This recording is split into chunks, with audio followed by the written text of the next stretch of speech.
3 taon mula ngayon, sa isang malamig na silid sa Zurich, panonoorin ko ang lalaking nangako sa akin ng habang buhay habang siya ay nakaluhod sa sahig. Namumula ang mga mata sa pagmamakaawa. Panonoorin ko ang babaeng nagnakaw ng aking tahanan habang pilit niyang tinatakpan ang kanyang mukha mula sa mga lente ng kamera, habang ang lahat ng karangyaan niya ay naglalaho na parang usok. Ngunit bago ang tamis ng paghihiganti, may isang tanong na hindi pa nasasagot ng mundong ito. Isang tanong na nakatago sa loob ng isang asul na envelope na hawak ko ngayon. Ang dahilan kung bakit ang lahat ng ito ay nagsimula. Isang malakas na kalabog ng martilyo ang bumasag sa katahimikan ng aking pag-iisip. Kasunod nito ang ingay ng mga nagbabagsakang kahoy at ang paglipad ng makapal na alikabok sa pasilyo. Itapon mo na ang lahat ng mga laruan na iyan. Trash has no place in Camille's new walk-in closet. Make sure everything is cleared before 5 p.m. dahil darating na ang mga bagong gamit niya. Ang boses ni Adrian ay kasing lamig ng hanging nanggagaling sa aircon. Walang bahid ng pag-aalinlangan, walang bakas ng konsensya. Tumigil ako sa pintuan ng silid na dating pag-aari ng aking anak. Ang makulay na wallpaper na may mga drawing ng bituin at planeta, na ako mismo ang nagdikit noong 3 kaarawan ni Mateo, ay unti-unti nang binabalatan mula sa pader. Ang kanyang maliit na kama, kung saan gabi-gabi ko siyang binabasahan ng kwento, ay nakatihaya na sa gitna ng silid, wasak at wala ng silbi. Adrian, anong ibig sabihin nito? Ang boses ko ay mahina, ngunit hindi dahil sa takot. Ito ay ang katahimikan ng isang dambuhalang alon bago ito sumabog sa pampang. Lumingon si Adrian sa akin. Inayos niya ang kanyang mamahaling relo, ang relong binili ko para sa kanya noong unang anibersaryo ng kanyang kumpanya, gamit ang lahat ng aking naipon, mula sa pag-sideline bilang freelance architect. Lena, I told you already, Camille needs the space. She's helping me with the biggest merger of the year, and she needs a proper room for her wardrobe and office. Mateo can sleep in the guest room or on the couch for now. Huwag mo nang gawing big deal ang lahat, tugon niya, sabay balik ng tingin sa kanyang cellphone. Basura? Ang mga gamit ng anak mo, tinatawag mong basura? Lumakad ako palapit sa isang kahon kung saan nakatambak ang mga paboritong libro ni Mateo. Kinuha ko ang isang maliit na robot na kulang na ng isang braso. Ramdam ko ang gasgas nito sa aking palad, isang hapdi na hindi kayang tapatan ng anumang sugat sa balat. Isang pamilyar na halimuyak ng mamahaling pabango ang pumasok sa silid. Si Camille. Nakasuot siya ng puting silk robe. Tila ba siya ang tunay na reyna ng pamamahay na ito? Humakbang siya palapit kay Adrian at yumakap sa braso nito, habang ang kanyang mga mata ay nakapako sa akin, puno ng pangungutya, sa likod ng isang mapagkunwaring ngiti. Oh, Adrian, love, don't be too harsh on Lena.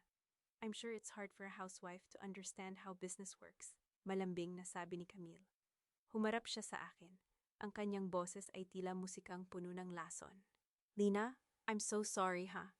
If I knew you'd be this emotional, I would have asked Adrian to wait. Pero kasi, the flight is tonight, and I need to pack my things properly. You understand, right? It's for the company. Tiningnan ko si Camille.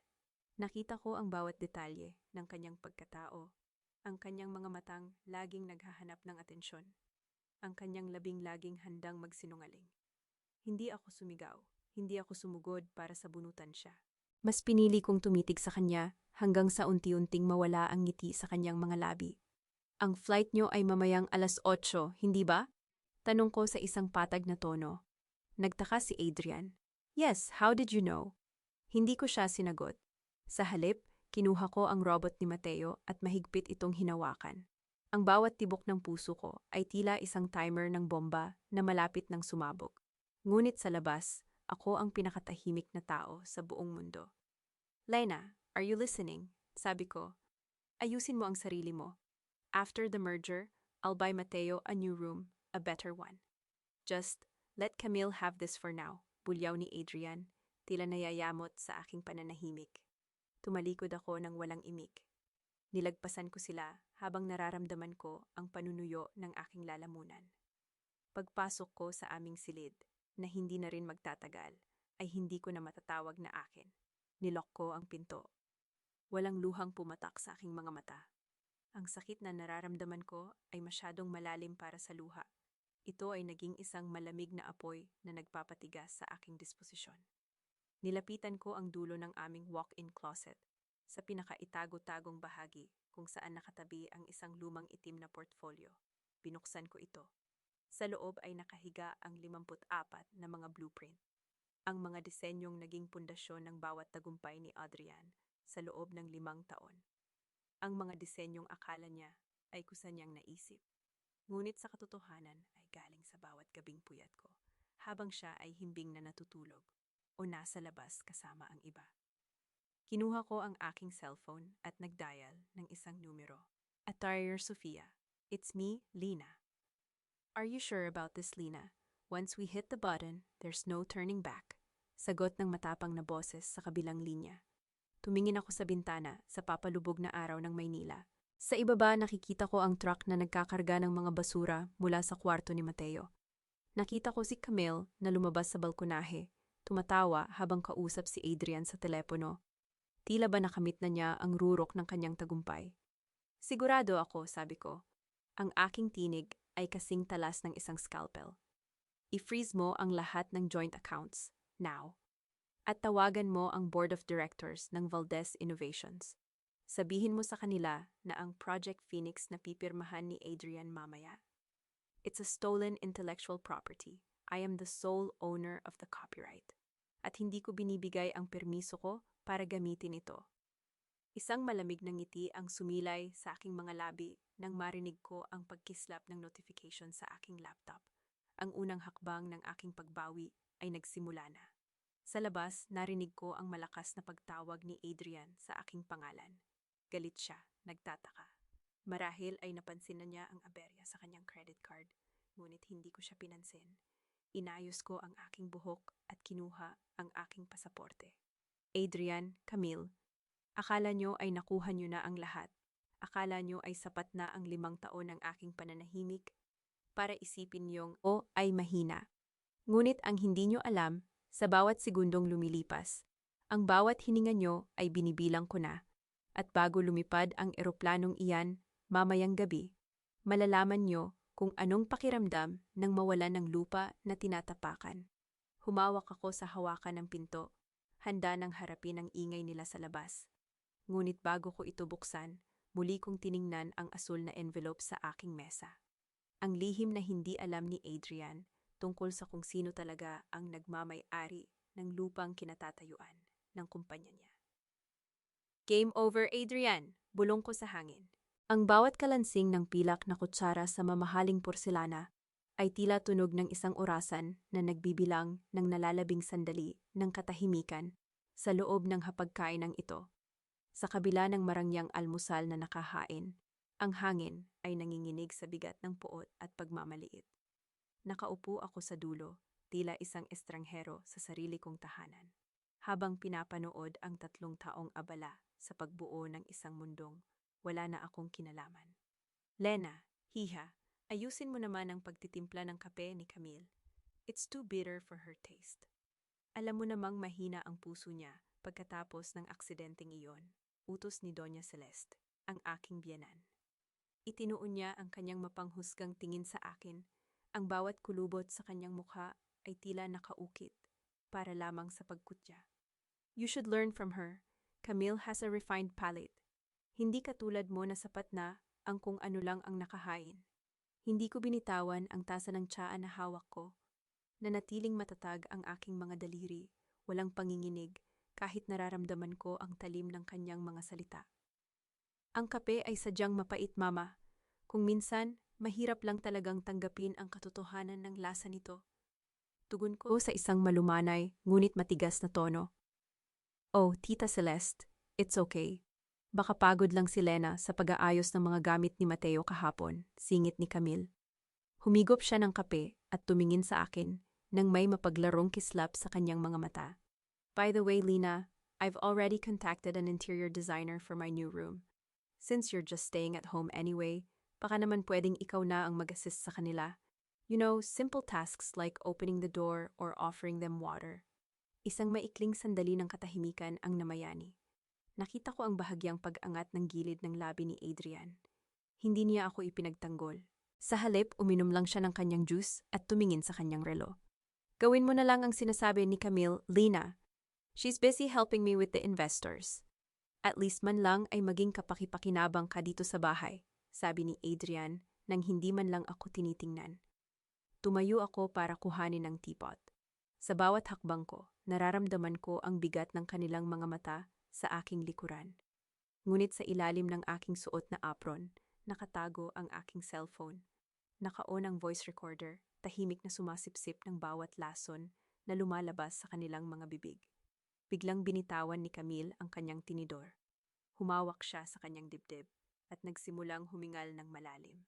Ang kanyang mukha ay namutla sa isang iglap, isang pagbabagong sadyang nakakamangha ang bilis. Adrian, ang dibdib ko, I can't breathe, bulong ni Camille bago siya dahan-dahang tumumba sa kanyang upuan. Camille, agad na tumayo si Adrian at dinaluhan ng babae. Binuhat niya ito na tila isang babasaging kristal. Lena, anong tinitingin-tingin mo dyan? Get the medicine in her bag. Now. Baka naman may inilagay ka sa pagkain niya, Lena! Sigaw ni Doña Celeste, habang nagpapaypay sa sarili, kunwari ay natataranta. You've always been jealous of her. Adrian, look at your wife. Wala man lang emosyon. Nanatili akong nakatayo, pinapanood ang dula-dulaang ito. Alam kong uminom si Camille ng maintenance medicine niya bago pa man mag-almusal. Alam ko rin na ang pag-atake na ito ay isang paraan lamang para ipamukha sa akin na ako ang kontrabida sa kanilang kwento. Gayunpaman, lumakad ako patungo sa bag ni Camille at kinuha ang gamot. Nang maiakyat na ni Adrian si Camille sa itaas, naiwan ako sa pasilyo. Ilang minuto ang lumipas at bumaba si Adrian, bakas ang galit sa kanyang mukha. Stay away from her, Lena. Huwag mo siyang kakausapin o lalapitan kung wala ako. You're making her condition worse with your attitude. Hindi ako sumagot hanggang sa makaalis siya para pumasok sa opisina. Pag-akyat ko sa silid ni Camille, nakita ko siyang nakaupo na sa kama, kampanteng nagbabasa ng magazine habang kumakain ng mansanas. Wala na ang bakas ng hirap sa paghinga. Magaling ang naging acting mo, Camille. Muntik na akong maniwala, sabi ko habang isinasara ang pinto. Ibinaba ni Camille ang magazine at tumingin sa akin. Ang kanyang maskara ng kabaitan ay tuluyan ng natanggal. Acting or not, it works, doesn't it? Nakita mo naman kung paano ka tingnan ni Adrian. You're just a ghost in this house, Lena. Isang anino na nakaharang sa liwanag namin. Lumapit siya sa akin. Ang kanyang boses ay naging isang mapanganib na bulong. Listen to me carefully. Hinding-hindi mo na mababawi ang kwartong yon dahil susunod kong kukunin ay ang pamagat ng pagiging Mrs. Valdez. This house, the business, the prestige. Lahat ng iyan ay mapupunta sa akin. At ikaw, itatapon kita sa kalsada na parang basurang walang pinaghalong dumi. Ngumiti ako ng tipid. Sigurado ka bang sa'yo mapupunta ang lahat? Yes. Because I am the savior. I am the woman who saved his life when your mother couldn't. Pagmamalaki niya, ang kanyang tinig ay puno ng kayabangan. Hindi niya alam, ang cellphone ko ay nasa bulsa ko pa rin. Hawak ang bawat salita ng kanyang pag-amin. Pagbaba ko sa sala, nakita ko ang isang figura sa labas ng aming gate. Isang lalaking nakasuot ng itim na jacket, nakasandal sa kanyang sasakyan at nakatingin sa aming bintana. Si Samuel Reyes. Ang kanyang mga mata ay puno ng mga lihim na tila ba hinihintay lang ang tamang panahon para sumabog. Nang magtagpo ang aming mga paningin, bahagya siyang tumango. Isang senyas na hindi ko pa lubos na nauunawaan, ngunit alam kong siya ang susi sa pinto na matagal nang nakasara. Sa ilalim ng malalaking puno ng balite sa loob ng lumang sementeryo, ang hangin ay tila may dalang bulong ng mga kaluluwang hindi matahimik. Nakatayo ako sa harap ng puntod ni Mama. Bitbit ang isang bungkos ng mga puting rosas na tila lanta na bago pa man mailapag. Ang katahimikan ay bumasag lamang nang marinig ko ang mabibigat na hakbang sa tuyong damo sa aking likuran. Hindi ka dapat nagtitiwala sa mga taong nakapaligid sa iyo, Lena. Lalo na sa mga taong tinatawag mong pamilya. Hindi ko kailangang lumingon para malaman kung sino ang nagsalita. Ang boses ni Samuel Reyes ay may kakaibang gaspang, tila isang babala na nagmumula sa kailaliman ng lupa. Huminto siya sa aking tabi. Ang kanyang mga mata ay nakapako rin sa pangalan ng aking ina na nakaukit sa marmol. Ano ang alam mo, Samuel? Bakit mo ako dinala dito? Tanong ko, ang aking tinig ay nanatiling patag. Kahit ang puso ko ay nagsisimula nang bumilis ang tibok. Inabot niya sa akin ang isang lumang brown envelope. Binayaran ni Camille ang isang nurse sa ospital para sirain ang orihinal na logbook ng emergency room 10 taon na ang nakalilipas. Ngunit may isang kopya na hindi nila nakuha. Isang photocopy ng report mula sa rumespondeng bumbero. Dahan-dahan kong binuksan ang envelope. Ang aking mga kamay ay hindi nanginginig. Ngunit ang bawat salitang nababasa ko ay tila mga karayom na tumutusok sa aking utak. Tila bumalik ang aking gunita sa madilim at maulang kalsada ng Tagaytay 10 taon na ang nakalilipas. Ang amoy ng sunog na goma at ang nakakasilaw na pulang ilaw ng mga sasakyan ay muling nabuhay sa aking balintataw. Naalala ko ang pagsigaw ni Mama, ang pagtakbo niya patungo sa nagbabagang sasakyan ni Adrian habang ang lahat ay natatakot lumapit. Nakita ko sa aking isipan kung paano binuhat ni Mama ang sugatang katawan ni Adrian palabas bago tuluyang sumabog ang makina. Si Mama ang huling taong humawak sa kamay ni Adrian bago siya nawala ng malay. At nang dumating ang mga rescuer, doon lamang lumitaw si Camille mula sa kadiliman, kinuha ang credit, at hinayaan si Mama na mamatay sa gilid ng kalsada dahil sa matinding usok at pagod nang walang sino mang tumutulong sa kanya. Ang akala ni Adrian, si Camille ang anghel na nagligtas sa kanya, bulong ni Samuel. Ang kanyang boses ay puno ng pagkamuhi. Pero ang totoo, pinanood lang ni Camille ang huling hininga ng nanay mo para masigurong walang makakapagsabi ng totoo. She didn't save him. She stole his life from your mother. Ang envelope sa aking kamay ay nayupi sa higpit ng aking pagkakahawak. Ang sakit na matagal ko nang ibinaon ay biglang nag-apoy. Ngunit hindi ito apoy na nakakasunog. Ito ay apoy na nagpapatigas sa aking kaluluwa. Adrian is worshipping the woman who let my mother die. Sabi ko, ang bawat salita ay tila galing sa isang banyaga. At hindi lang yon, Lena. Gagamitin nila ang Project Phoenix mo para tuluyang mapalayas ka. Adrian thinks he owns your brain, just like he thinks he owns your loyalty, dagdag ni Samuel. Tumingin ako sa litrato ni Mama sa puntod. Ang kanyang ngiti ay tila isang paalala ng aking dating kahinaan, ang pagiging masyadong mabuti, masyadong mapagbigay. Hinawakan ko ang malamig na marmol. Hindi na ako iiyak para sa inyo, Ma, bulong ko. Ang mga luhang dapat ay pumatak ngayon ay itatabi ko para sa kanilang dalawa. Hustisya ang ibibigay ko sa inyo, sa paraang hindi nila makakalimutan hanggang sa kabilang buhay. Tumalikod ako at iniwan si Samuel nang walang pasasalamat. Ang pasasalamat ay para sa mga taong may utang na loob. Ako, may utang na dugo na dapat singilin. Pagbalik ko sa bahay, nadatnan ko si Adrian sa loob ng aking opisina. Nakabukas ang aking laptop. Ang kanyang mukha ay maliwanag, puno ng kasabikan na matagal ko nang hindi nakikita. Lena, look at this, sabi niya. Tila isang batang nakatuklas ng kayamanan. Ang huling part ng Project Phoenix. Camille gave me some ideas, and we finally finished it. Pipirmahan na namin ang contract sa international investors bukas. This is it, Lena. This is our future. Tiningnan ko ang screen. Ang disenyong iyon ay ang ika-54 na blueprint ko. Ang disenyong pinagpuyatan ko habang may sakit si Mateo noong nakaraang buwan. Camille's ideas? Wala siyang ginawa kundi palitan ang kulay ng logo. Ang galing ni Camille, no?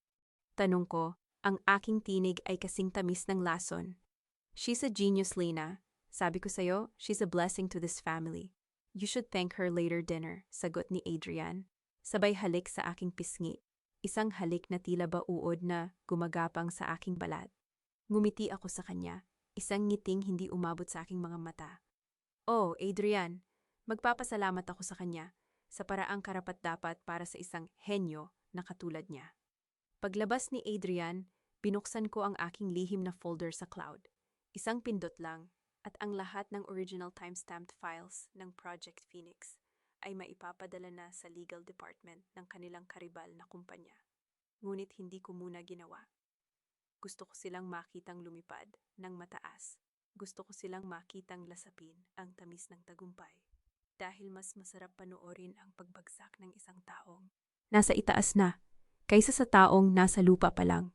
Isang matamis na ngiti ang ipininta ko sa aking mga labi habang dahan-dahan kong itinutulak ang pinto ng silid na dati ay kay Mateo.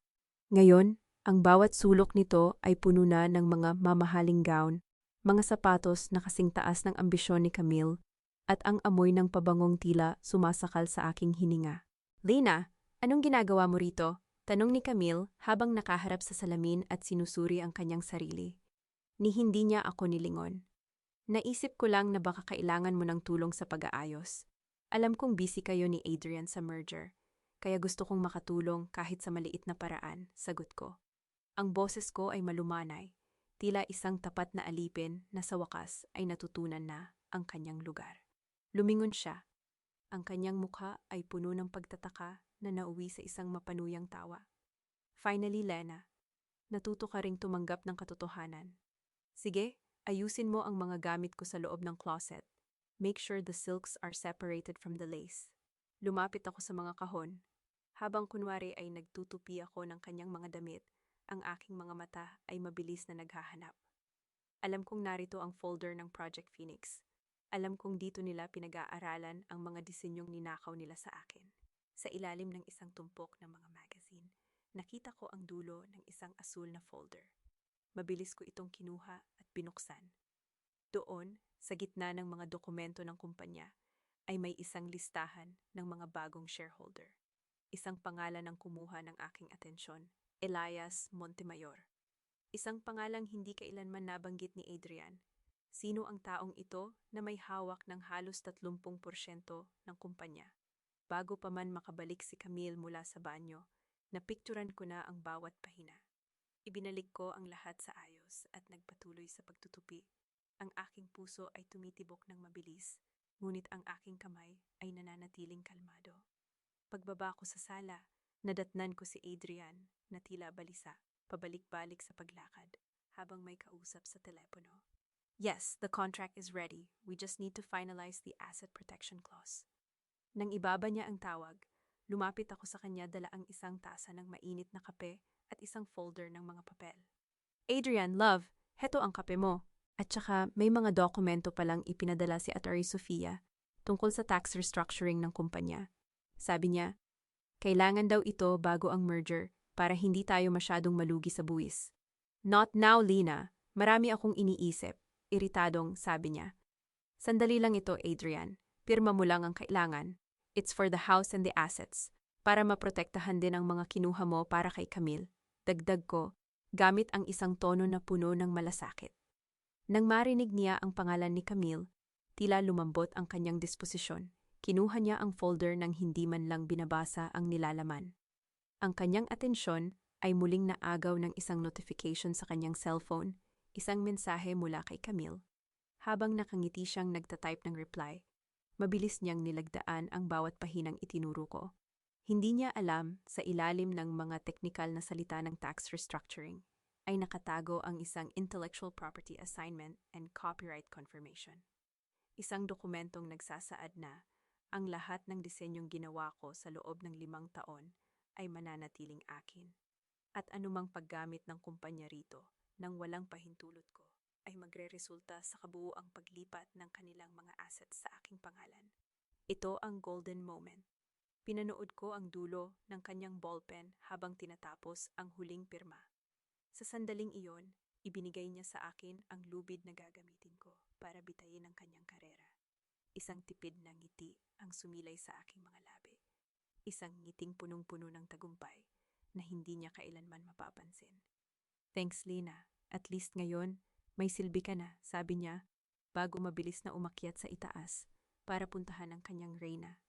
Dinala ko ang mga papeles sa aking sasakyan. Oras na para kunin si Mateo sa school. Ngunit pagdating ko sa harap ng gate ng paaralan, ang aking mundo ay tila biglang tumigil. Wala ang pamilyar na maliit na figura na may bitbit na backpack. Ang lahat ng mga bata ay nakauwi na at ang guard ay nakatingin sa akin nang may pagtataka. Mrs. Valdez, kanina pa po sinundo si Mateo. Sabi ng sundo, pinapunta niyo raw po, sabi ng guard. Sundo? Sino ang sumundo? Halos mawalan ako ng boses. Iniabot niya sa akin ang isang maliit na piraso ng papel na nakatiklop. May iniwan po silang sulat para sa inyo. Dahan-dahan kong binuksan ang papel. Ang bawat letra ay tila nakasulat sa dugo sa aking paningin. Huwag kang maglaro sa apoy, Lena. Baka masunog ang lahat ng mahal mo. Umuwi ka na, bago pa maging huli ang lahat. Ang katahimikan ng paligid ay biglang napuno ng isang dambuhalang kaba. Ang kalsadang dati ay maliwanag, ay tila naging isang madilim na bitag. Sa aking panginginig, muli kong tiningnan ang sulat. Hindi ito sulat kamay ni Adrian, at mas lalong hindi ito kay Camille. Nagsimulang tumulo ang malamig na pawis sa aking noo habang mabilis akong bumalik sa aking sasakyan. Isang malakas na pagpihit ng susi at ang makina ay umungal sa gitna ng kawalan. Sino ang may hawak sa anak ko? At hanggang saan ang kayang gawin ng mga taong kinakalaban ko para lang mapanatili ang kanilang mga kasinungalingan? Ang bawat ikot ng gulong ng aking sasakyan ay tila ba humahabol sa mabilis na pagtakas ng bawat segundo. Ang aking mga kamay ay mahigpit na nakakapit sa manibela. Ang aking mga kuko ay tila ba gustong bumaon sa balat nito. Hindi ako umiiyak. Ang luha ay para sa mga taong may oras pa para sa panghihina. At sa sandaling ito, ang tanging dumadaloy sa aking mga ugat ay ang nanunuot na lamig ng isang determinasyong pumatay kung kinakailangan. Salamat sa GPS tracker na lihim kong itinago sa loob ng suot na relos ni Mateo. Isang pag-iingat na tinawag ni Adrian na paranoid noong nakaraang buwan. Mabilis kong narating ang isang lumang bodega sa gilid ng Valenzuela. Ito ang lumang warehouse ng Valdez Innovations na matagal nang inabandona. Ang malakas na pagtulak ko sa kalawanging pinto ay lumikha ng isang nakakangilong tunog na umalingaw-ngaw sa malawak at madilim na espasyo. Ang sikat ng araw mula sa labas ay tila isang mahabang daliri na itinuturo ang dalawang figura sa gitna ng bodega. Si Mateo, nakaupo sa isang lumang kahoy na upuan, at si Camille, na kunwari ay hinihimas ang buhok ng aking anak. Lena, oh my God, thank goodness you're here. Ang boses ni Camille ay puno ng peking relief, isang tunong nakakasuka. Nakita ko si Mateo na naglalakad mag-isa sa labas ng school. Someone tried to take him, kaya dinala ko muna siya rito para maging safe. I tried calling you, pero siguro busy ka. Lumakad ako palapit. Ang bawat hakbang ko ay tila tunog ng isang hatol na papalapit. Hindi ko tiningnan si Camille. Ang aking mga mata ay nakapako kay Mateo. Ang aking anak ay matapang. Walang luha sa kanyang mga mata. Tanging ang isang malalim na pagkaunawa na hindi dapat asahan sa isang batang katulad niya. Mama, bulong ni Mateo. Stand up, Mateo. Go to the car, sabi ko sa isang boses na kasing tigas ng asero. Wait, Lena. Hindi mo man lang ba ako pasasalamatan? I saved your son, reklamo ni Camille, pilit na ibinabalik ang kanyang maskara ng pagiging biktima. Tumigil ako sa harap niya, sa sobrang lapit namin. Naamoy ko ang kanyang mamahaling pabango na humahalo sa amoy ng alikabok at pagkabulok. Hindi ko siya sinampal. Ang pananakit ng pisikal ay masyadong mababaw para sa galit na nararamdaman ko. Tumingin ako ng diretso sa kanyang mga mata, isang tingin na nagpabura sa kanyang ngiti at nagpadala ng panginginig sa kanyang buong katawan. Naglalakad ka sa manipis na yelo, Camille, at sa sandaling ito, narinig ko na ang unang pag-crack nito. Ang aking boses ay isang mapanganib na bulong. Huwag na huwag mong iisiping gamitin ang anak ko sa mga laro mo. Dahil kapag ginawa mo uli iyon, sisiguraduhin kong kahit ang impyerno ay tatanggihan ang kaluluwa mo. Touch him again, and you'll pray for a death that won't come quickly. Napaatras si Camille, ang kanyang labi ay nangangatog. Wala siyang masabi. Ang kanyang galing sa pag-arte ay walang silbi sa harap ng isang inang handang maging halimaw para sa kanyang anak. Nang makasigurong nasa loob na ng sasakyan si Mateo, mabilis akong pumasok at pinaandar ang makina. Ngunit bago kami makalayo, may iniabot sa akin si Mateo mula sa kanyang bulsa. Isang lumang cellphone. Mama? Habang wala si Tita Camille sa tabi ko kanina, narinig ko silang nag-uusap ni Lola Celeste sa kabilang kwarto. I recorded it, sabi ni Mateo. Ang kanyang tinig ay puno ng seryosong determinasyon. Pinindot ko ang play. Ang boses ni Doña Celeste at Camille ay malinaw na umalingaw-ngaw sa loob ng sasakyan. Kailangan nating mapabilis ang pagpirma ni Adrian sa merger. Once the money is transferred, we can frame Lena for embezzlement. Sa dami ng property na nakapangalan sa kanya, madali nating mapapaniwala si Adrian na ninanakawan siya ng asawa niya. We'll send her to jail, and the custody of Mateo will be ours. Adrian will have no choice but to marry you immediately. Ang boses ng aking biyenan ay puno ng kasakiman. Tila ba isa akong basahan na handa nilang itapon pagkatapos pakinabangan. Isang malamig na ngiti ang sumilay sa aking mga labi habang nakikinig.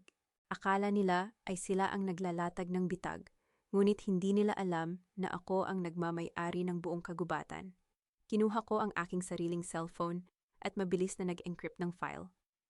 Ataytra Sofia, I'm sending you a recording. This is the final nail in their coffin. Send a copy to our contact in Zurich. Sabihin mo sa kanila, handa na ang Project Phoenix para sa muling pagkabuhay nito, ngunit sa ibang pugad. Mama, saan tayo pupunta? Tanong ni Mateo habang nakatingin sa labas ng bintana. Pupunta tayo sa isang lugar kung saan wala nang makakasakit sa atin, anak. Pero bago iyon, manunood muna tayo ng isang malaking pagsabog, sagot ko. Tiningnan ko ang rearview mirror. Nakita ko ang anino ng warehouse na unti-unting lumiliit. Sa aking isipan, nakikita ko na ang mukha ni Adrian at Camille, kapag nalaman nilang ang lahat ng perang inaasahan nila, ay naglaho na parang bula bago pa man dumapo sa kanilang mga kamay.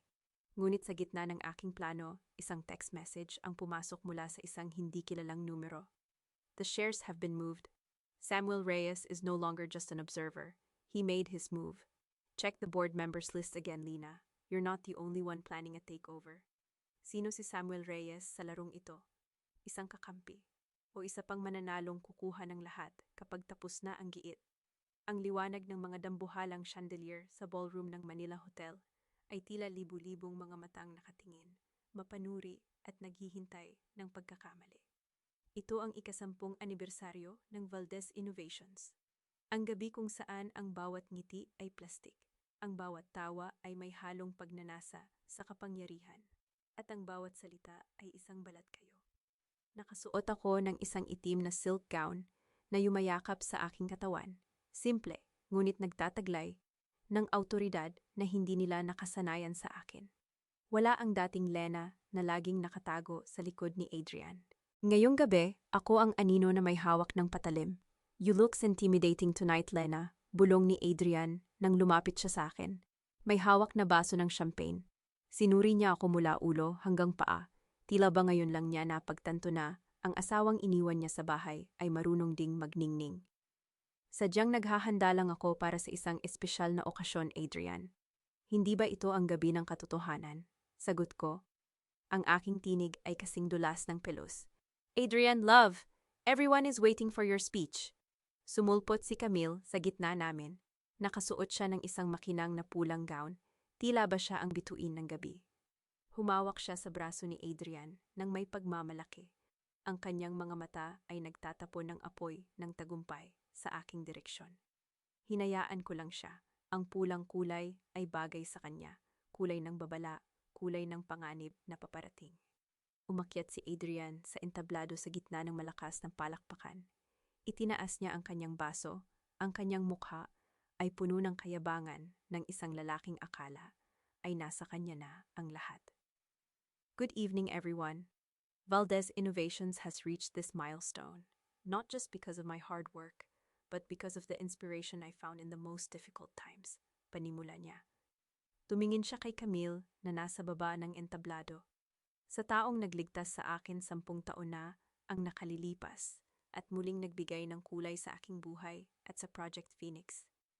Camille Torres, this night is for you. Umalingaw-ngaw ang palakpakan. Ang mga bulong-bulungan ng mga panauhin ay tila mga bubuyog sa aking pandinig. Ang kapal ng mukha. Kawawa naman ang asawa. Mistress na ang bida ngayon. Ngunit hindi ako gumalaw. Nanatili akong nakatayo, isang estatwa ng yelo, sa gitna ng nagbabagang selos ng paligid. Bumaba si Adrian at muling lumapit sa akin, tila naghihintay ng aking reaksyon, ng aking galit, ng aking luha. Ngunit binigyan ko lang siya ng isang matamis at malamig na ngiti. Isang napakagandang talumpati, Adrian. Nakakaantig ng puso, sabi ko, bago itinaas ang aking sariling baso. Pero alam mo, ang mga pundasyon na itinayo sa kasinungalingan ay madaling gumuho kapag nyanig ng katotohanan. Anong ibig mong sabihin? Kunot noong tanong ni Adrian. Bago pa man ako makasagot, isang pamilyar na boses ang sumabat mula sa aming likuran. Ang ibig niyang sabihin, Adrian, ay hindi mo alam kung sino ang tunay na ahas sa loob ng iyong paraiso, si Samuel Reyes. Nakatayo siya doon, nakasuot ng isang dark gray na suit. Ang kanyang aura ay nagpapatahimik sa mga taong malapit sa kanya. Lumakad siya palapit kay Adrian. Ang kanyang presensya ay tila isang hamon. Samuel, hindi kita inaasahan dito. Hindi ka bahagi ng merger na ito. May halong inis na, sabi ni Adrian. Oh, nagkakamali ka. Interesado ako sa lahat ng bagay na mahalaga sa'yo, Adrian. Lalo na ang mga bagay na hindi mo pinapahalagahan, sagot ni Samuel, sabay sulyap sa akin. Isang tingin na puno ng pagkakaintindihan. Lumapit si Samuel kay Adrian at bumulong, sapat na para marinig ko rin. Check your dashboard, Adrian. May mga panauhing hindi mo inimbitahan, ngunit kanina pa kumakatok sa iyong pintuan. Biglang namutla si Adrian. Sa sandaling iyon, ang malaking LED screen sa likod ng entablado, na dapat ay nagpapakita ng video ng mga tagumpay ng kumpanya, ay biglang nag-glitch. Ang mga imahe ng Project Phoenix ay napalitan ng mga dokumento, mga legal na summons, mga bank freeze orders, at ang pinakamatindi, ang original na blueprints na may petsa at pirma ko, mula 5 taon na ang nakalilipas. Natahimik ang buong ballroom. Ang tunog lamang ng mga mahihinang bulungan ang maririnig. Tumingin ako kay Adrian na ngayon ay nanginginig na ang hawak na baso.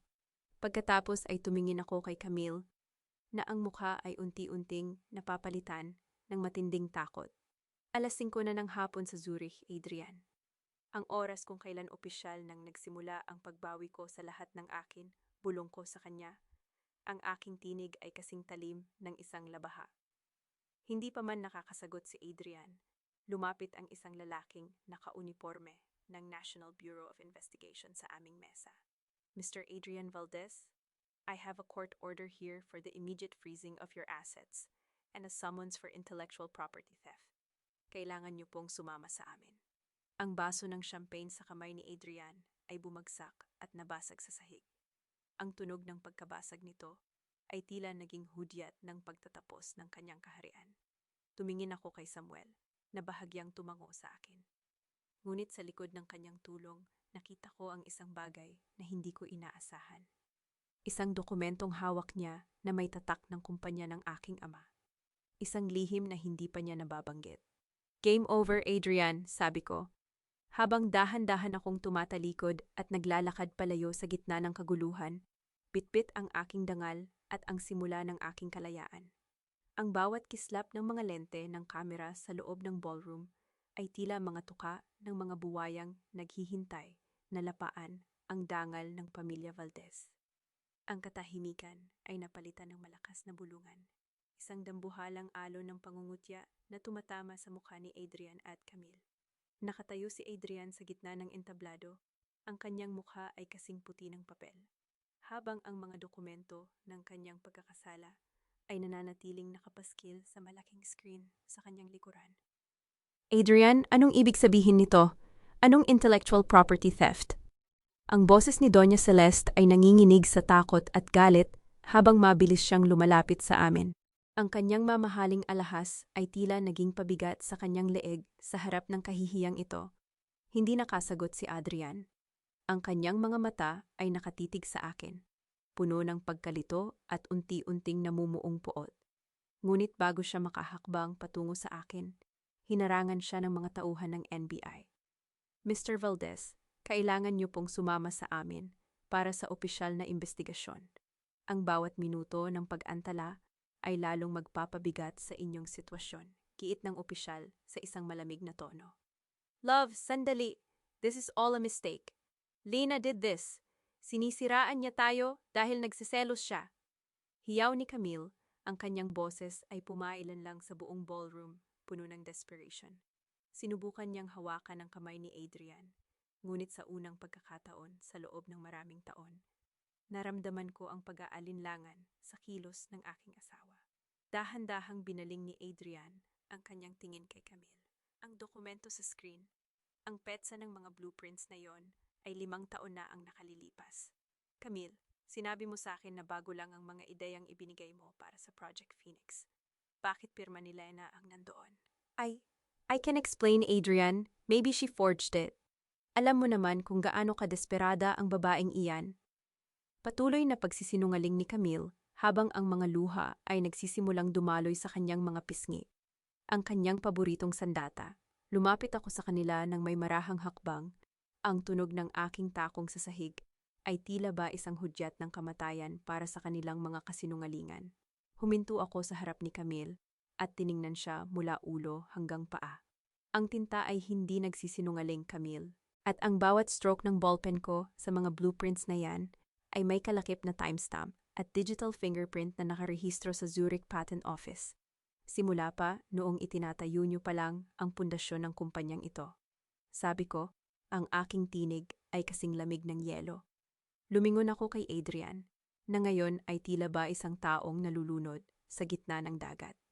At tungkol sa aksidente 10 taon na, ang nakalilipas, Adrian, itanong mo sa kanya kung bakit ang suot niyang damit sa mga litrato ng Heroic Rescue ay walang kahit anong bakas ng abo o putek. Itanong mo sa kanya kung nasaan ang medalya ng katapangan na dapat ay ibinigay sa taong tunay na nagligtas sa'yo. Nanlaki ang mga mata ni Camille. Adrian, don't listen to her. I did everything for you. I loved you more than she ever could. Loved me? Ang boses ni Adrian ay naging isang paos na bulong. O minahal mo ang posisyon na maibibigay ko sa'yo? Hindi ko na hinintay ang kanilang sagot. Wala na akong pakialam sa kanilang mga paliwanag. Lumakad ako palayo, binabagtas ang gitna ng ballroom, habang ang mga tao ay nagbibigay daan sa akin na parang hinahati ko ang dagat. Ang bawat tingin ng awa at paghanga mula sa mga panauhin ay hindi ko na pinansin. Ang tanging mahalaga sa akin ay ang bawat hakbang ko palayo sa impyernong ito. Nadaanan ko si Doña Celeste na nakasandal sa isang poste. Tila ba mawawalan ng malay sa tindi ng hiya. Huminto ako sa gidnya at bumulong sa kanyang tainga, sapat na para siya lang ang makarinig. This is just the beginning, Mother.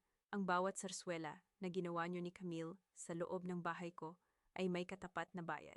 At ngayong gabi, nagsimula na ang paniningil. Lumabas ako ng hotel at hinarap ang malamig na hangin ng gabi. Hinanap ng aking mga mata si Samuel Reyes. Ngunit ang kanyang sasakyan ay wala na sa parking lot. Isang kakaibang kaba ang gumapang sa aking dibdib. Bakit siya biglang nawala? At anong mga dokumento ang kinuha niya mula sa opisina ni Adrian bago ang gulo? Bago ko pa man mapaandar ang aking sasakyan, tumunog ang aking cellphone. Isang urgent email mula sa aking legal team sa Zurich. Lena, we just received a counter notification. It's not just intellectual property theft anymore. May mga dokumentong lumabas na nag-uugnay sa Valdez Innovations sa isang malaking money laundering scheme, gamit ang Project Phoenix as a front. And Adrian just realized that the core designs, the ones you just reclaimed, are the only things keeping the investors from suing him for billions of pesos. He is finished. Isang malalim na hininga ang pinakawalan ko. Ang Project Phoenix ay muling nabuhay, ngunit sa pagkakataong ito, sinunog nito ang bawat taong sumubok na angkinin ang apoy nito. Ang katahimikan ng madaling araw ay tila isang mabigat na kumot na bumabalot sa bawat sulok ng aming tahanan sa Quezon City. Ngunit hindi ito ang katahimikang nagbibigay ng kapayapaan. Ito ang katahimikan pagkatapos ng isang malakas na pagsabog. 4:00 pa lang ng umaga nang huling sulyapan ko ang loob ng aming silid. Wala na ang aking mga damit, wala na ang aking mga gamit, at higit sa lahat, wala na ang babaeng handang magpaalipin para sa pag-ibig. Bitbit ang aking maleta at ang kamay ni Mateo. Lumabas ako ng pinto nang hindi lumilingon. Pagkalipas ng ilang oras, ang malakas na tunog ng pagsasara ng pinto ay umalingaw-ngaw sa buong bahay nang dumating si Adrian mula sa presinto. Kusot ang kanyang mamahaling suit, magulo ang kanyang buhok, at ang kanyang mga mata ay pagod mula sa magdamag na interogasyon. Lena, Lena, nasaan ka? Sigaw niya habang binabagtas ang sala. I need the documents. I need you to talk to the lawyers. Lina! Ngunit ang tanging sumasagot sa kanya ay ang sarili niyang boses. Tumakbo siya patungo sa aming silid, binuksan ang bawat aparador. Ngunit tanging mga bakanteng hanger na lamang ang bumungad sa kanya. Ang bawat sulok ng bahay na dati ay puno ng aking presensya, ay tila naging isang malamig at madilim na kuta. Bumaba si Adrian sa kusina, marahil ay umaasang naroon ako at nagluluto ng kanyang kape, tulad ng ginagawa ko sa loob ng 5 taon. Ngunit ang kalan ay malamig. Sa tabi ng kainan ng aming aso, doon niya nakita ang isang bagay na kumikinang sa ilalim ng bumbilya. Dahan-dahan niyang pinulot ang aking singsing na tanging nakapatong sa gitna ng tuyong pagkain ng aso. Ang simbolong pinahalagahan ko ng higit sa aking buhay ay itinapon ko na lamang sa lugar na karapat-dapat para sa kanya. Doon lamang tila tumama kay Adrian ang katotohanan. Hindi lamang ako umalis. Itinapon ko siya mula sa aking sistema. Sa mga sandaling iyon, nakatayo na ako sa tapat ng dambuhalang bintana ng Ninoy Aquino International Airport. Hawak ko ang isang baso ng mainit na tsaa habang pinapanood ang pagsikat ng araw sa malayo. Sa tabi ko, mahimbing na natutulog si Mateo sa upuan. Ang kanyang maliit na kamay ay nakakapit pa rin sa laylayan ng aking jacket. Goodbye, Manila, bulong ko sa hangin.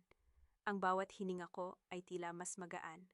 Ang bigat sa aking dibdib na dinala ko sa loob ng 5 taon ay unti-unti nang naglalaho. Hindi ako umiiyak. Bakit ako iiyak sa isang tagumpay? Nabalik ang aking diwa nang tumunog ang aking cellphone. Isang text message mula sa aking bank manager sa Makati. Ma'am Lina, we have successfully processed the transfer of the private trust funds to the Zurich accounts.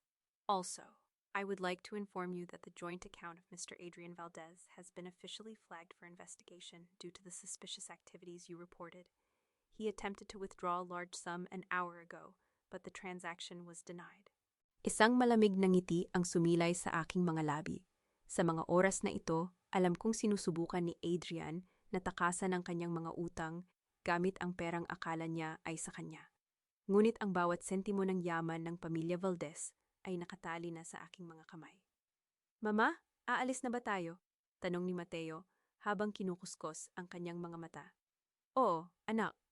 Pupunta tayo sa isang lugar kung saan palagi nang sisikat ang araw para sa atin. Sagot ko habang hinahaplos ang kanyang buhok. Tumunog ang anunsyo para sa aming flight. Tumayo ako, bitbit ang aming pasaporte at ang aming bagong kinabukasan. Ngunit bago ko tuluyang patayin ang aking lumang SIM card, isang huling mensahe ang pumasok. Hindi ito galing kay Adrian, kundi kay Samuel Reyes. Malaya ka na, Lina, pero mag-iingat ka. Ang apoy na sinindihan mo ay hindi lang si Adrian ang gustong tupukin. May mga taong sa dilim pa rin nagmamasid. See you in Zurich. Sino-sino ang mga taong tinutukoy ni Samuel? At bakit tila alam niya ang bawat hakbang ko bago ko pa man ito gawin? Hindi ko na pinansin ang mensahe. Ibinagsak ko ang lumang cellphone sa basurahan ng airport at tuloy-tuloy na naglakad patungo sa gate. Sa bawat hakbang ko sa boarding bridge, nararamdaman ko ang pagkawala ng mga kadena ng kahapon. Ang huling alaala ko sa Maynila ay ang tanawin ng mga gusaling unti-unting lumiliit mula sa bintana ng eroplano. Adrian, Camille, Doña Celeste, mabulok kayo sa gitna ng mga kasinungalingang kayo rin ang nagtayo. Samantalang ako, sisikat sa langit na hinding-hindi nyo maaabot. Ang malamig na hangin ng Zurich ay tila isang matalim, ngunit malinis na papel na humahaplos sa aking mukha. Pilit na binubura ang bawat bakas ng alikabok at dumi ng aking nakaraan sa Maynila.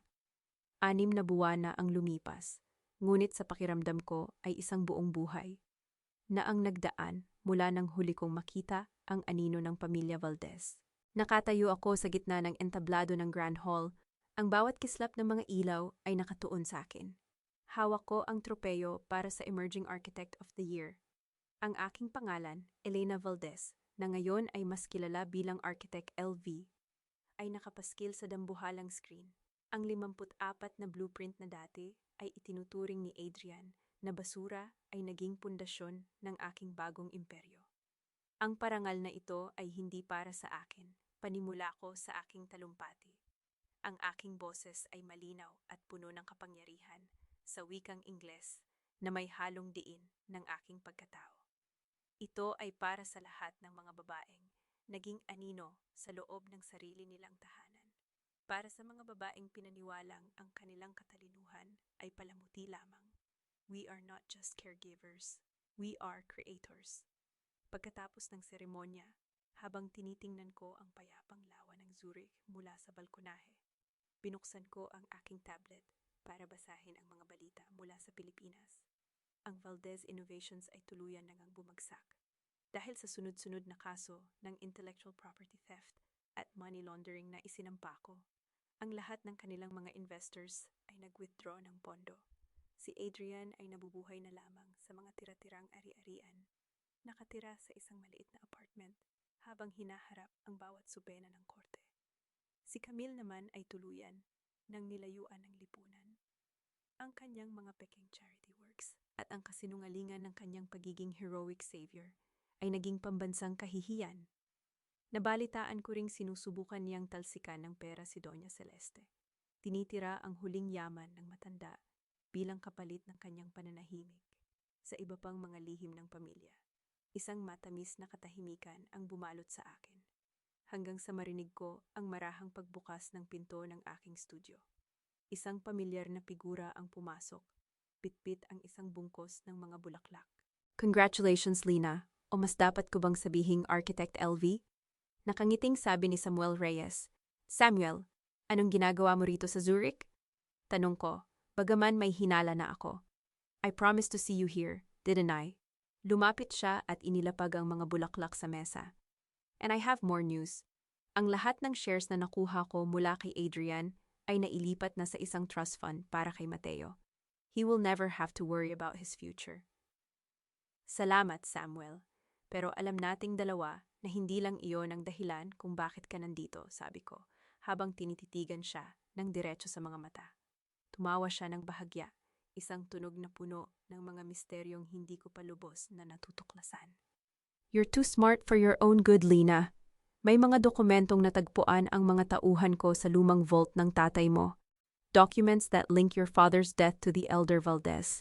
It wasn't an accident, Lina. It was a takeover. Napatigil ang aking hininga. Ang galit na akala ko ay humupa na ay muling naramdaman ang init ng bagong mitsa. Ngunit bago pa ako makasagot, ang tunog ng buzzer sa aking pintuan ay umalingaw-ngaw sa buong silid. Isang mahaba at paulit-ulit na tunog na tila ba may halong desperation. Tumingin ako sa security monitor. Isang lalaking may gusot na polo, mahaba ang balbas, at ang mga mata ay lubog sa pagod at puyat ang nakatayo sa labas. Hindi ko siya agad nakilala sa sobrang talhal ng kanyang itsura. Si Adrian, nanginginig ang kanyang mga kamay habang pilit niyang pinipindot ang buzzer. Tila ba ang buong buhay niya ay nakadepende sa pagbubukas ng pintong iyon. Ang lalaking dati ay puno ng kayabangan ay tila naging isang pulubi sa gitna ng yelo. Lena, please! I know you're there. Lena, kausapin mo ako. Ang boses niya ay maririnig sa intercom. Basag at puno ng pagsisisi na huli na ang lahat. Tumingin ako kay Samuel, pagkatapos ay muli sa screen. Isang malamig na pakiramdam ang dumaloy sa aking mga ugat. Hindi ako nakaramdam ng awa. Hindi ako nakaramdam ng galit. Ang tanging nararamdaman ko ay ang katotohanang ang lalaking ito ay isa na lamang estranghero na nagtatangkang pumasok sa isang mundong hindi na niya kailanman pag-aari. Ang paulit-ulit na tunog ng buzzer ay tila isang desperadong tibok ng pusong malapit ng huminto. Isang ingay na nangingibabaw sa marangyang katahimikan ng aking studio. Pinanood ko sa screen ang lalaking dati ay itinuturing kong aking mundo. Si Adrian, ang makapangyarihang CEO ng Valdez Innovations, ay mukhang isang anino ng kanyang dating sarili. Ang kanyang polo ay may mansa. Ang kanyang mga mata ay puno ng takot. At ang kanyang buong pagkatao ay tila ba unti-unti nang nilalamon ng lamig ng Zurich. Hayaan mo siyang pumasok, Lena. Mas masarap tapusin ang isang kabanata kapag nakikita mo ang huling paghingalo ng iyong kalaban. Mahinahong sabi ni Samuel habang nakasandal sa aking mesa. Ang kanyang mga mata ay may kislap ng isang taong matagal nang naghintay sa sandaling ito. Pinindot ko ang switch. Bumukas ang dambuhalang pinto at pumasok ang malamig na hangin kasabay ng nanginginig na figura ni Adrian. Huminto siya sa gitna ng silid, tila ba nasisilaw sa ningning ng aking tagumpay. Lena! Ang kanyang boses ay paos, tila ba galing sa isang kailaliman ng dusa.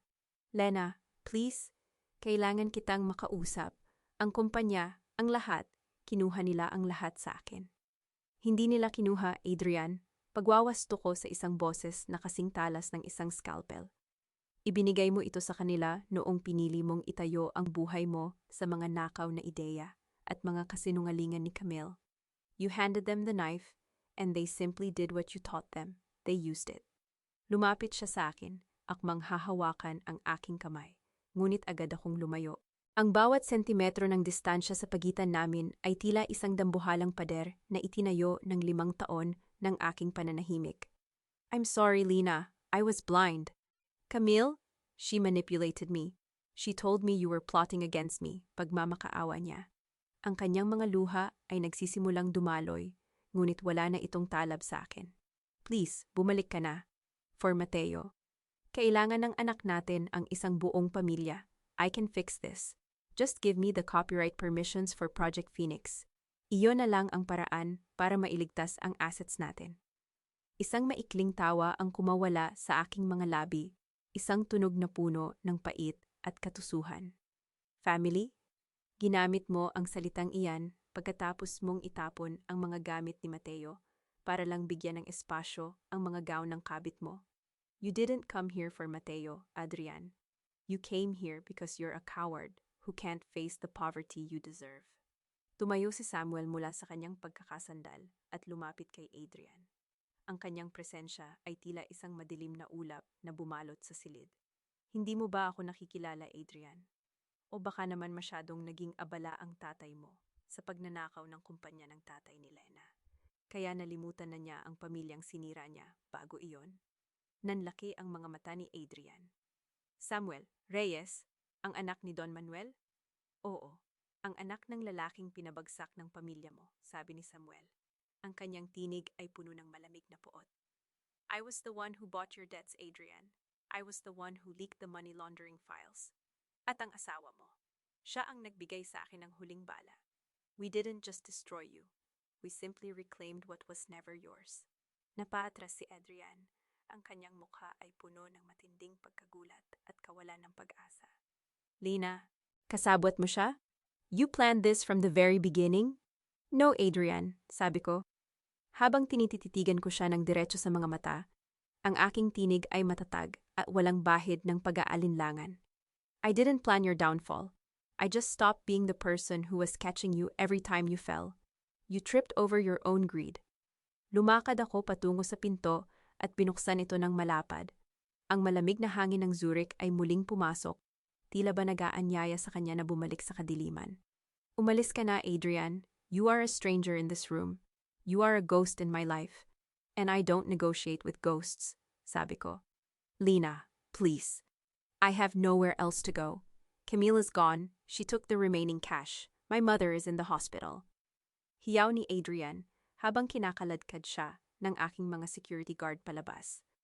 Then you should have thought of that before you destroyed the only person who would have stayed by your side, even in the dark, huling sabi ko bago tuluyang sumara ang pinto. Natahimik ang silid. Tanging ang mahinang tunog ng ventilation system ang maririnig. Tumingin ako kay Samuel na ngayon ay tahimik na nakatingin sa akin. Tapos na ba? Tanong ko. Para sa kanya, oo, sagot ni Samuel habang iniabot ang kanyang tablet. Pero sa Manila, may huling balita na kakarating lang. Camille Torres was arrested an hour ago at the airport. Attempted flight to Singapore, and they found something else in her bag. A plan to kidnap Mateo from Zurich as a last-ditch effort to blackmail you. Naramdaman ko ang isang matinding panginginig sa aking buong katawan, ngunit hindi ito panginginig ng takot. Ito ay ang panginginig ng isang leon na handa nang ubusin ang huling kalaban para protektahan ang kanyang anak. Then let's finish it, Samuel. I want her to spend the rest of her life in a cell where she can't even see the sun, sabi ko. Ang aking boses ay puno ng nakamamatay na determinasyon. Ngunit bago pa man kami makakilos, isang tawag ang pumasok sa aking private line. Isang boses na hindi ko inaasahan. Ang boses ng aking ama, na 10 taon ko nang iniisip na patay na. Lena, Hija, it's time for the truth. Ang boses sa kabilang linya ay tila isang multong bumangon mula sa kailaliman ng aking alaala. Ang bawat pantig ng salitang anak ay tila isang dambuhalang kampana na nagpatigil sa takbo ng oras sa loob ng aking silid sa Zurich. Ang aking ama, si Elias Montemayor, ang lalaking binigyan ko ng bulaklak sa sementeryo bawat taon sa loob ng isang dekada, ay buhay. Papa, paano nangyari ito? Ang aking tinig ay matatag, ngunit ang bawat kalamnan sa aking katawan ay tila naninigas sa matinding pagkabigla. Nilustay ng matandang Valdez ang kumpanya natin, Lena. Pinagbantaan niya ang buhay niyo ni Mateo kung hindi ako mawawala. Samuel helped me. I had to stay in the shadows para protektahan ka. Paliwanag ng aking ama, ang kanyang boses ay puno ng pagsisisi at pagmamahal. Pero ngayon, wala na ang banta. You've reclaimed the throne, Hija. Ibinaba ko ang telepono at tumingin kay Samuel. Ang kislap sa kanyang mga mata ay nagsasabing alam niya ang lahat mula pa sa simula. Ang paghihiganting ito ay hindi lamang akin. Ito ay isang masalimuot na plano na mas malalim pa sa Project Phoenix. Habang ang niebe ay dahan-dahang bumabagsak sa labas ng aking bintana sa Switzerland, sa kabilang panig naman ng mundo, sa Maynila, ang init ng hustisya ay nagsisimula ng tumupok sa mga taong sumira sa aking buhay. Sa loob ng isang masikip at mabaho na selda sa Women's Detention Center, nakaupo si Camille sa isang malamig na sementong sahig. Ang kanyang mamahaling pulang gown ay punit-punit na at puno ng mansa ng pawis at dumi. Wala na ang kanyang mga bodyguards, wala na ang kanyang mga alahas, at higit sa lahat, wala na ang kanyang kapangyarihan. Ang tunog ng pagkalansing ng mga susi ng rehas ay tila isang panunuya sa kanyang sitwasyon. Ang mga kasama niya sa selda, na pawang mga sanay na sa hirap ng buhay, ay nakatingin sa kanya ng may halong pangungutya. Oh, ang reyna ng Quezon City, mukhang sa amin na makikipag-agawan ng rasyon ngayon. Pang-aasar ng isang preso habang dinuduraan ang tapat ng sapatos ni Camille. Si Camille, na dati ay hindi kayang humawak ng maruming bagay, ay tahimik na umiiyak.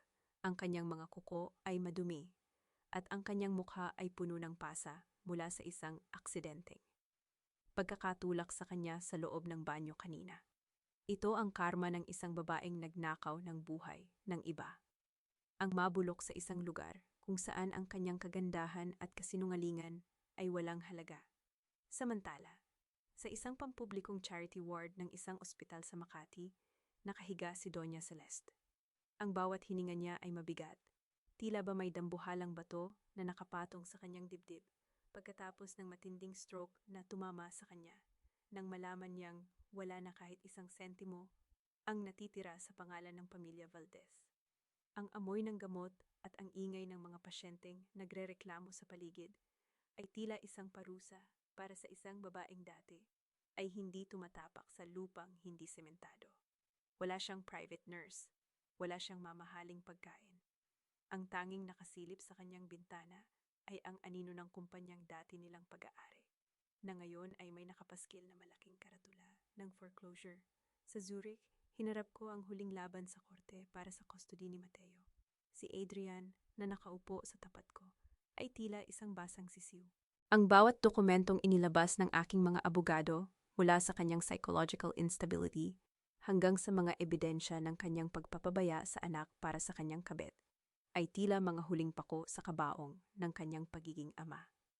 The court finds Mr. Adrian Valdez unfit to perform parental duties. Full and permanent custody is hereby granted to Mrs. Elena Valdez, anunsyo ng judge. Nang matapos ang hearing, lumapit sa akin si Adrian sa huling pagkakataon. Walang galit sa kanyang mga mata, tanging ang isang nakakakilabot na kawalan. Lena, may natitira pa ba? Tanong niya sa isang paos na tinig. Wala na, Adrian. Ang bawat alaala mo sa amin ay tinapon ko na sa basurahan ng Naya bago ako lumipad.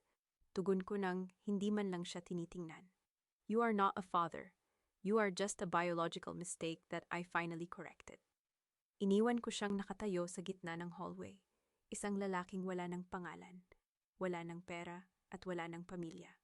Pagbalik ko sa aking studio, Nadatnan ko si Mateo na nagpipinta sa tabing dagat ng Zurich sa pamamagitan ng kanyang tablet.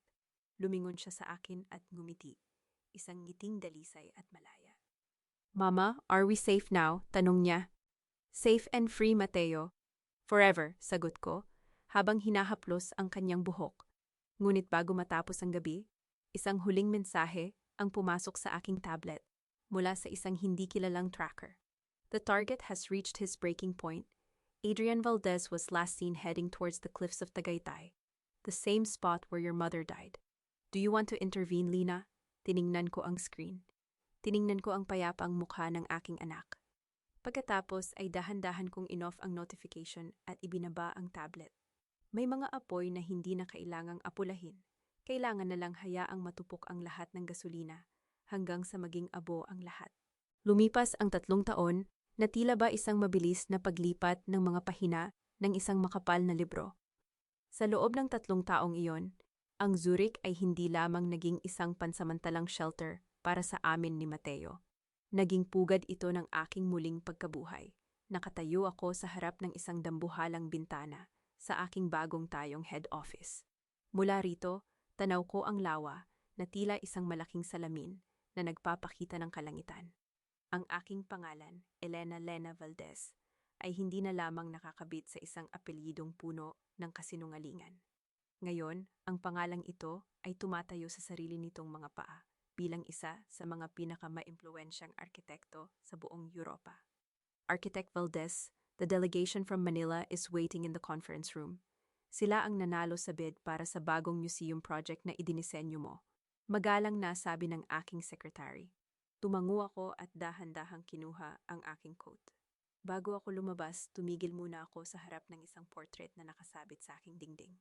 Ito ang litrato ni Mateo, nakasuot ng kanyang graduation gown mula sa isang prestihiyosong international school. Kasama ang aking ama, si Elias, na ngayon ay malakas at masigla na sa kanyang pagre-retiro sa Switzerland. Nabalitaan ko ang mga huling balita mula sa Pilipinas bago ang pulong na ito. Si Adrian Valdez ay nananatiling isang anino sa isang maliit na bayan sa Laguna. Hindi siya tumuloy sa bangin ng Tagaytay noong gabing iyon. Sa halip, mas pinili ng tadhana, nabigyan siya ng mahabang buhay na puno ng panghihinayang.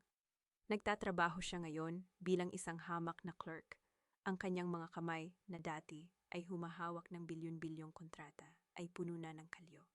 Ang bawat gabi niya ay ginugugol sa pag-iisip sa bawat sayang na pinakawalan niya. Si Camille Torres naman ay nananatili sa likod ng rehas. Ang kanyang kagandahan ay tuluyan ng nilamon ng lumbay at ng lupit ng realidad sa loob ng bilangguan. Ang kanyang mga pangarap na maging reyna ay naging isang walang katapusang panaginip sa ilalim ng malamig na semento.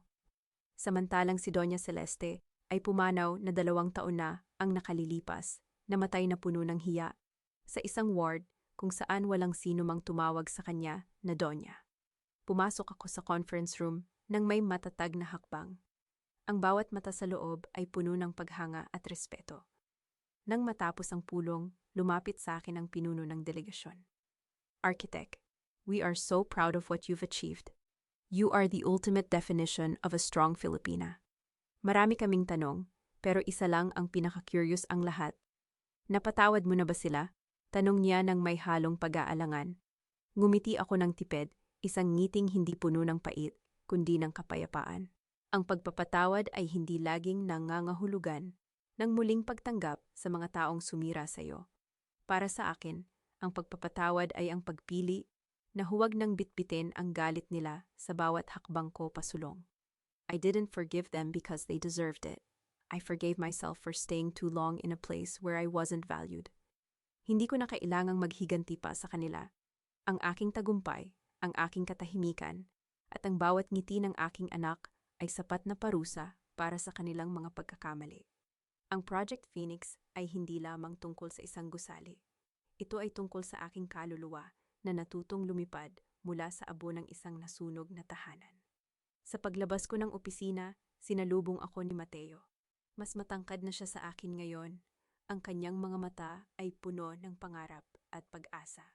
Sa tabi niya ay si Samuel Reyes, na nanatiling isang tapat na kaibigan at kasosyo sa lahat ng aking pakikipagsapalaran. Mama, let's go home. Grandpa is waiting for us with dinner, masayang sabi ni Mateo habang inakbayan ako. Habang naglalakad kami patungo sa sasakyan, naramdaman ko ang init ng araw sa aking balat. Ang bawat hakbang ko ay magaan. Ang bawat hininga ko ay malaya. Ang sugat ng nakaraan ay naging mga pilat na lamang, mga paalala na ako ay lumaban, ako ay nagtagumpay, at higit sa lahat, ako ay buo na muli. Walang anino ng kahapon ang makakahabol sa liwanag ng aking kasalukuyan. Ang 5 taon ng aking pananahimik ay natapos na. At ang bawat salitang isinulat ko sa bagong kabanata ng aking buhay ay punong-puno ng pagmamahal sa sarili at tunay na kalayaan.